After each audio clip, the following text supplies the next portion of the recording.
ಎಲ್ಲರಿಗೂ ನಮಸ್ಕಾರ. ಹೇಗಿದ್ದೀರಾ? ಇದೇ ಜೂನ್ 28ನೇ ತಾರೀಕು ಜಯನಗರದಲ್ಲಿರುವ ವಿವೇಕ ಆಡಿಟೋರಿಯಂ ಅಲ್ಲಿ ಮತ್ತೆ ಒಂದು ದಿನದ ವಿಶೇಷ ಕಾರ್ಯಾಗಾರನ ಗೌರಿ ಶಕ್ಕಿ ಸ್ಟುಡಿಯೋಸ್ ಅವರ ನೇತೃತ್ವದಲ್ಲಿ ವಹಿಸ್ಕೊತಾ ಇದ್ದೀನಿ. ನಾನು ಕೂಡ ಇರ್ತೀನಿ ಅಲ್ಲಿ. ದಿನಪೂರ್ತಿ ಹಣಕಾಸಿಗೆ ಸಂಬಂಧಪಟ್ಟ ಅನೇಕ ವಿಷಯಗಳನ್ನ ನಾವು ಅಲ್ಲಿ ಕಲಿಯಬಹುದು. ನಾವೆಲ್ಲಿದ್ದೀವಿ, ಎಲ್ಲಿಗೆ ಹೋಗ್ಬೇಕು ಅನ್ನುವ ಮೂಲಭೂತ ಅಂಶಗಳಿಂದ ಹಿಡಿದು ನಮ್ಮ ಬದುಕಿಗೆ ಬೇಕಾದ ಪ್ಲಾನ್, ಅಂದ್ರೆ ರಿಟೈರ್ಮೆಂಟ್ ಪ್ಲಾನ್ ಇರ್ಬೋದು, ಮಕ್ಕಳ ಎಜುಕೇಶನ್ ಬಗ್ಗೆ ಪ್ಲಾನ್ ಇರ್ಬೋದು, ಹೀಗೆ ಹಲವಾರು ರೀತಿಯ ಸಮಸ್ಯೆಗಳಿಗೆ ಯಾವ ರೀತಿಯ ಸಮಾಧಾನಗಳನ್ನ ಒದಗಿಸಬಹುದು ಅನ್ನೋದನ್ನ ಅವತ್ತು ನಾವಲ್ಲಿ ಚರ್ಚಿಸೋಣ. ಇದೇ ಕಳೆದ ಜೂನ್ 7ರಂದು ಇದೇ ರೀತಿಯ ಒಂದು ಕಾರ್ಯಾಗಾರ ಆಯಿತು. ಅದು ಬಹಳ ಯಶಸ್ಸು ಕೂಡ ಕಾಣ್ತು.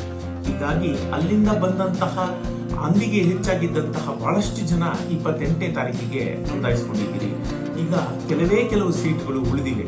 ಹಾಗಾಗಿ ನಿಮ್ಗೆ ಆಸಕ್ತಿ ಇದ್ದಲ್ಲಿ ಜೂನ್ 28ರ ಕಾರ್ಯಾಗಾರಕ್ಕೆ ನೋಂದಾವಣಿ ಮಾಡಬಹುದು. ನಮಸ್ಕಾರ.